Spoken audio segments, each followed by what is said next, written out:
Here is Southeast Asia, and there is Singapore, a former British colony and also a former part of Malaysia until it was punted out against its will. It's now a thriving city-state and a place I've been to before. It's so nice you'll visit twice, which could be a great tourist slogan. Since this is my second time, I won't be going to must-see attractions like the top of the Marina Bay Sands. I won't be getting a Singapore sling at the Raffles Hotel, or attempting to get that perfect selfie at the Merlion, because I've done that already. Luckily, I do have videos on those experiences on this channel.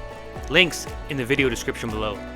It's a great looking city with beautiful views, stunning architecture, and amazing food. Let's go!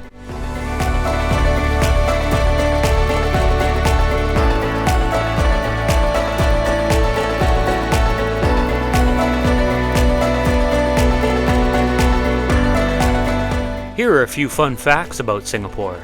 It's a city, but also it's its own country. Kind of like Vatican City, chewing gum is illegal here. It helps keep the city clean, which is definitely noticeable, probably one of the cleanest cities in the world. Singapore is also known for its very strict justice system. Signs like this are everywhere in Singapore. In fact, you can still get caned here. I don't know, it seems a strict justice system and people obeying the law are correlated.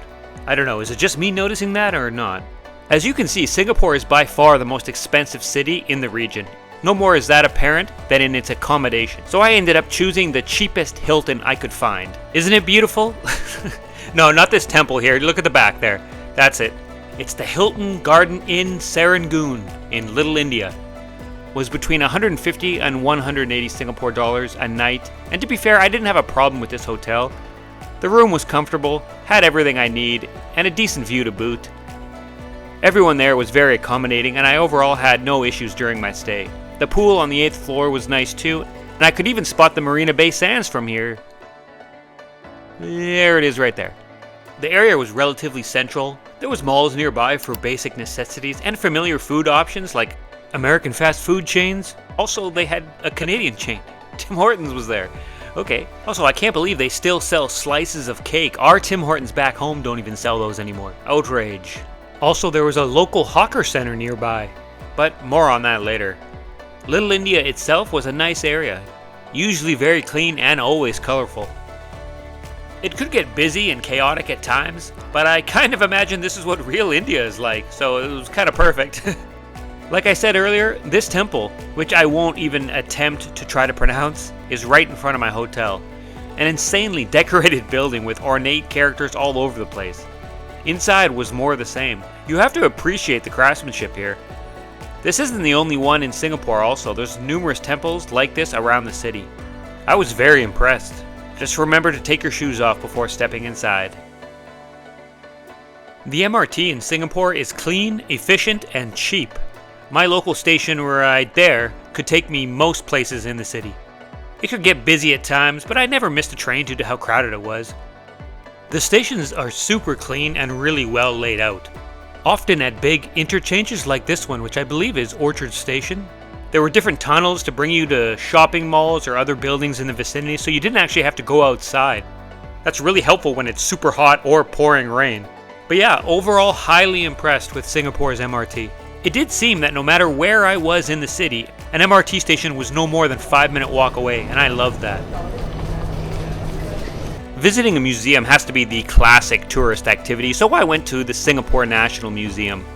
Sadly, the second floor was closed when I went, and what I found out is, that's where all the stuff is. They had 2 areas open to the public. One was about Singapore's connection to the sea, with a few paintings and maps and some interactive displays. It was, however, a very small area. The other was this rotunda area featuring Singapore's history displayed on the walls as you walk, and eventually you get to this big room, which I will admit is quite peaceful. That was it.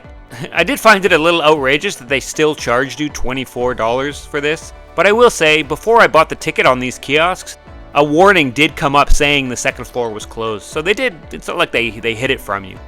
Would I recommend going to this museum as it is now? No. Skip it until the entire museum is open. If you don't want to go to the top of the Marina Bay Sands, it's too expensive or you don't like crowds, I did find a much cheaper option. The Pinnacle at Duxton Public House has a sky bridge, and for only $6, you can get to the 50th floor for great panoramic views of Singapore. It's a huge complex, and it can be hard to find the kiosk where you pay. So, like when you go onto Google Maps, just search Julia's Salon or the Yellow Cafe and go there. The ticket desk and kiosk is very close. You get a ticket you can scan at the top to let you in, and you have a pretty great view in all directions here. You'll most likely get the whole thing to yourself. Very few people were up here when I was here. There was no time limit, so take a walk, find some shade to relax, or do what I did, which is find the best place for a good time lapse.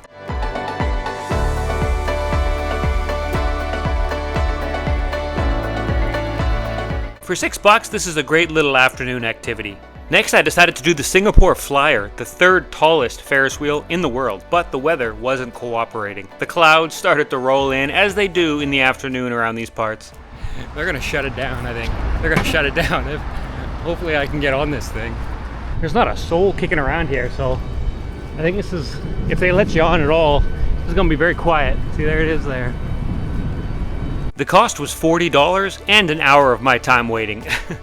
Yeah, they shut it down for the bad weather that's coming, but they said they'll open it up once it passes, and it will pass.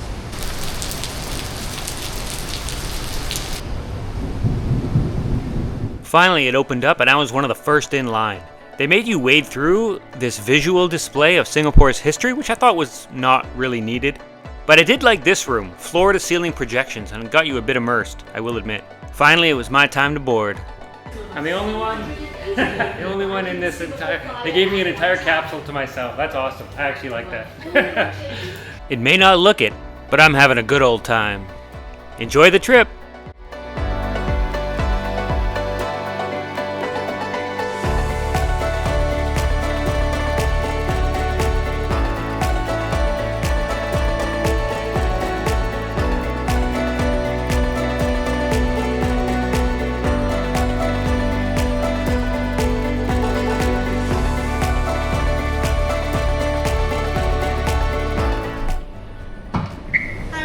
Hey, thank you. Alright, thank you. Just down here. Okay, thanks.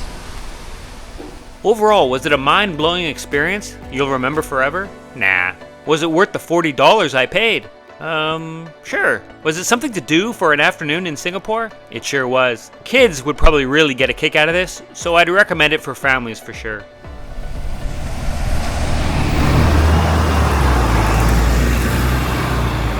I thought it was about time I got out into nature, so I decided to go for a bit of a hike in the southern ridges. Lathered in sunscreen, I got my very important sun hat to protect me from the evil sun's rays. I got over 2 liters of water. I started in Kent Ridge Park. There was a canopy walk there. Monkeys were apparently a possibility, but I will spoil it now. I didn't even see one. Go to the McRitchie Reservoir if you want to see monkeys in Singapore. That's my recommendation. It was a decent walk along this raised platform with some nice views along the way. It was in the middle of a workday, so very few people were out and about. I eventually got to this nursery with a lot of greenhouses and plants and some mysterious berries right here. This here was the Alexandra Arch Bridge, which led to the southern ridges, but as I found out, the forest walk at the ridges were closed. I had to walk down below them. I eventually got to this structure here, which was a nice little area with some flowers and a view. One of the highlights of this trek was the Henderson Waves Bridge, which was very unique looking. I was quite far off the ground here actually. I really wish I had brought my drone, but it turns out I didn't need to through the magic of stock footage. You can see it here in all its glory.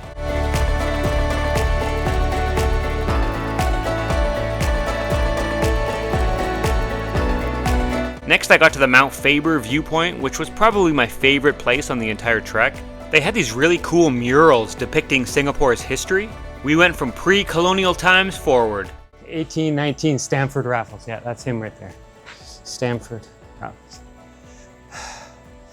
Being like, I think I'll take this colony for England. There's Japanese occupation. So this is like the history of Singapore. Independence, that's the independence one. This one. Transportation development. I thought this was a really cool feature. Above the murals was this viewpoint with a mini merlion, binoculars for spying out various things. I was scanning the seas here like a pirate.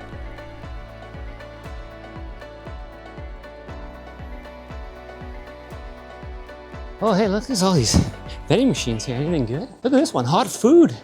You can order nasi lemak. A lot of these vending machines didn't look like they get stocked very often, so be warned if you decide to get something here.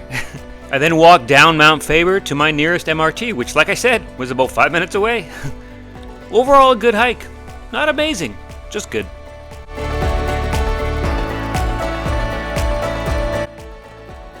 Now let's talk about my favorite part of Singapore, the food.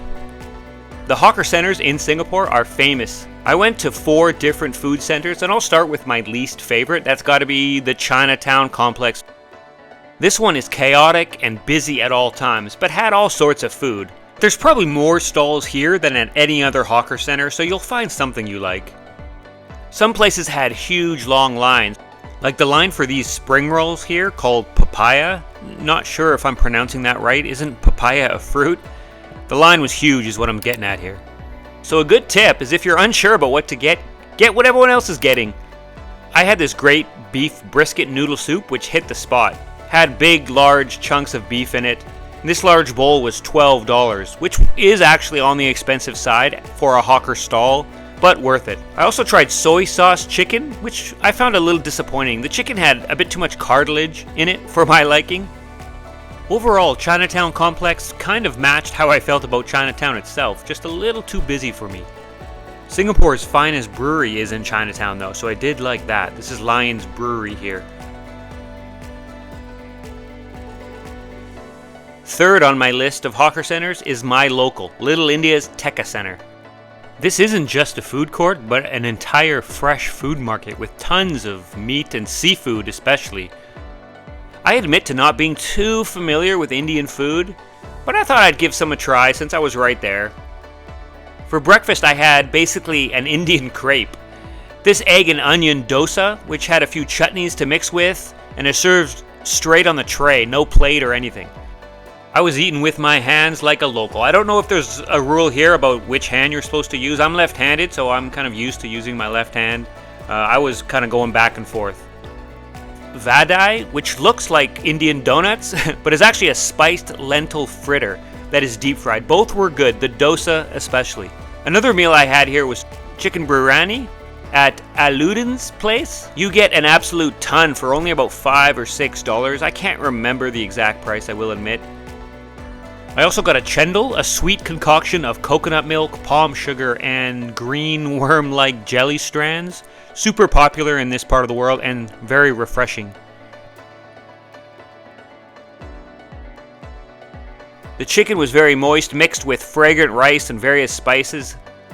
There was a hard-boiled egg in there as well. This was delicious, I have to say, made even more so by the great deal it was. I'd come back for this. Another thing, they have a washroom nearby for hand washing, but I would recommend bringing some form of towelettes, as your hands will become a glorious mess here in Little India. That's when these come in handy, right?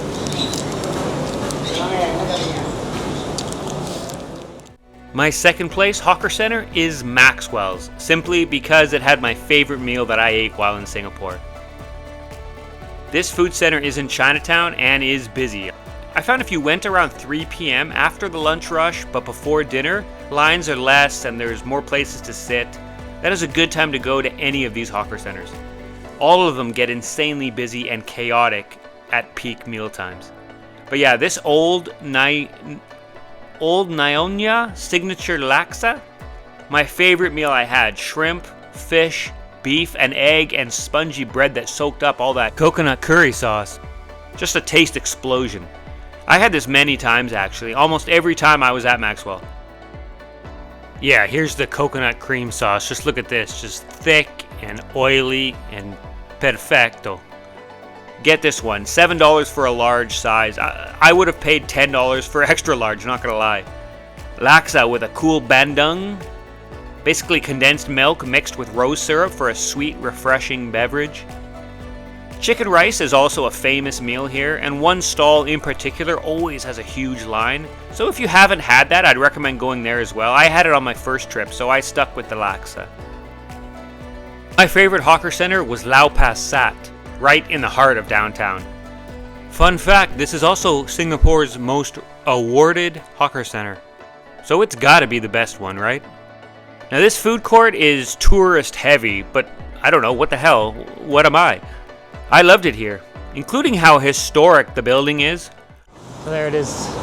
This is an old colonial building, you know? And I think that clock tower is the original one. Yeah, look at it. Look at this photo, eh? Look at this photo here. Yeah.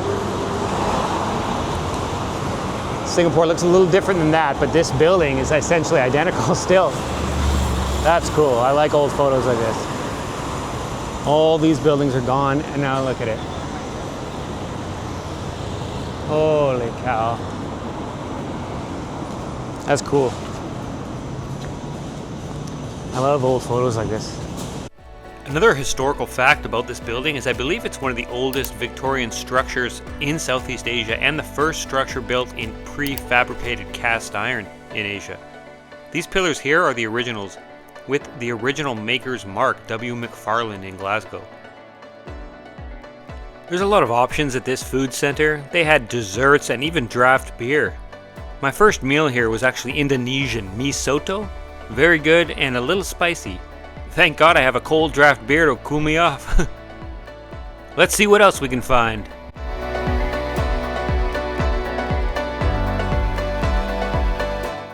These Hong Kong Cheong Fun were delicious. Rice vermicelli rolls with your choice of meats inside. I got shrimp. I got the shrimp version. The roasted duck here was also very, very good.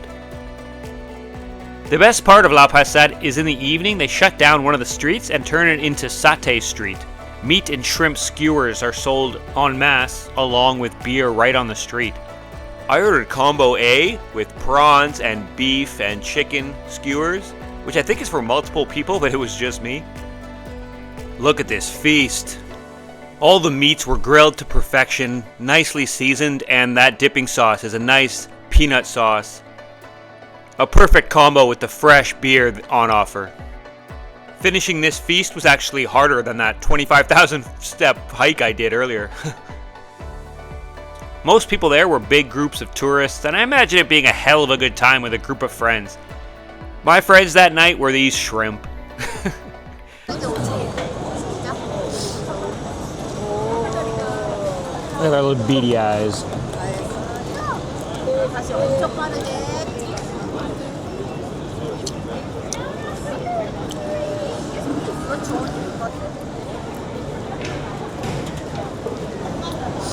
Yeah, I got about 6 or 7 of those and 3 shrimp. What a mess. Oh, I'm getting so full.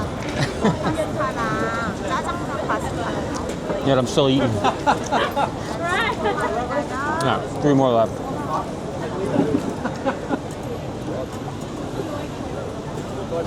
Oh. There's 4 more.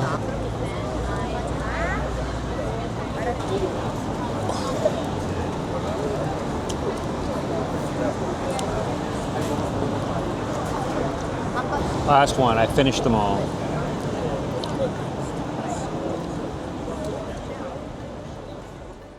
It was pricey, I will say that. Like I said, tourists everywhere, and the price reflected that.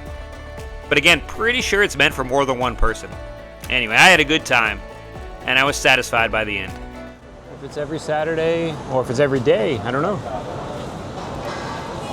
I'm not sure.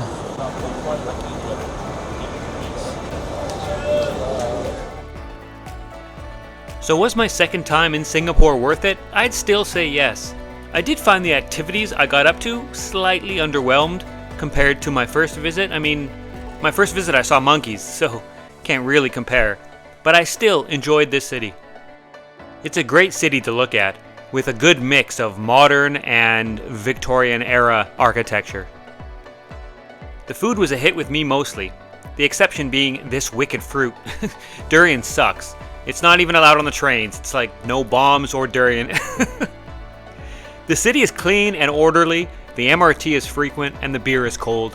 What more can you ask for? Alright, that was my experience, and I hope you gained something from this video. Thanks for watching.